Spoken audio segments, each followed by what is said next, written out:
Hello dears, ഇന്ന് ഞാനൊരു motivation പറയട്ടെ. നമ്മളെ ആരെങ്കിലും ഇൻസൾട്ട് ചെയ്യുമ്പോഴോ അല്ലെങ്കിൽ കുറ്റം പറയുകയോ ചെയ്തു കഴിഞ്ഞാൽ നമ്മൾ വളരെ ഡിപ്രസ്ഡ് ആവും, ഇല്ലേ? അങ്ങനെ വരുമ്പോൾ അത് മാറ്റാനും മൈൻഡ് റിലാക്സ് ആക്കാനും ഒരു ചെറിയ ടിപ്പ് പറയാം. ഇങ്ങനെ ഒരു സിറ്റുവേഷൻ വരികയാണെങ്കിൽ ആദ്യം നമ്മൾ ഒറ്റയ്ക്കിരിക്കാൻ പറ്റിയ ഒരു സ്ഥലം തിരഞ്ഞെടുക്കുക. പറ്റുമെങ്കിൽ നിങ്ങളുടെ റൂമിൽ വാതിലടച്ചിരിക്കുക. കുറച്ചു നേരം ശ്വാസം ഉള്ളിലേക്കും പുറത്തേക്കും വിടുക.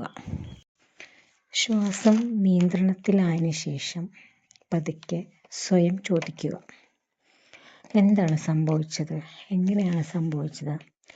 ഇങ്ങനെ വിലയിരുത്തിയതിന് ശേഷം നമ്മുടെ റൂമിൽ കണ്ണാടി ഉണ്ടെങ്കിൽ അതിനു മുന്നിലിരിക്കുക. തൻ്റെ ഓപ്പോസിറ്റ് തന്നെ ഇൻസൾട്ട് ചെയ്ത അല്ലെങ്കിൽ തന്നെ വിഷമിപ്പിച്ച പേഴ്സൺ ആണെന്ന് ഇമാജിൻ ചെയ്യുക. അതിനുശേഷം നിങ്ങൾക്ക് അയാളോട് പറയാനുള്ളതെല്ലാം, നിങ്ങൾക്ക് എന്തെല്ലാം ചോദിക്കാനുണ്ടോ അതെല്ലാം അതേ തീവ്രതയോടെ കണ്ണാടിയിൽ നോക്കി ചോദിക്കുക. നിങ്ങളുടെ ദേഷ്യവും സങ്കടവും എല്ലാം അങ്ങ് പറഞ്ഞു തീർക്കണം. ചിലപ്പോൾ നിങ്ങൾക്ക് ശക്തമായ കരച്ചിൽ വരും. അത് നിങ്ങൾ അടക്കി വയ്ക്കരുത്, കരഞ്ഞു തീർക്കണം. ഉറക്കെ കരയാൻ തോന്നുന്നെങ്കിൽ ഉറക്കെ കരയണം.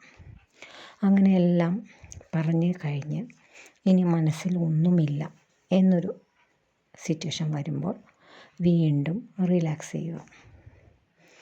ബ്രീത്ത് ഇൻ ബ്രീത്ത് ഔട്ട് ചെയ്യുക.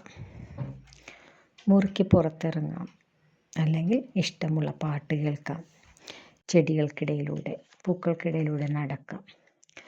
അങ്ങനെ നിങ്ങളുടെ മൈൻഡ് റിലാക്സായി വരുന്നത് നിങ്ങൾക്ക് ഫീൽ ചെയ്യാൻ പറ്റും. ഒന്ന് ചെയ്ത് നോക്കിയിട്ട് അഭിപ്രായം പറയണേ. ബൈ.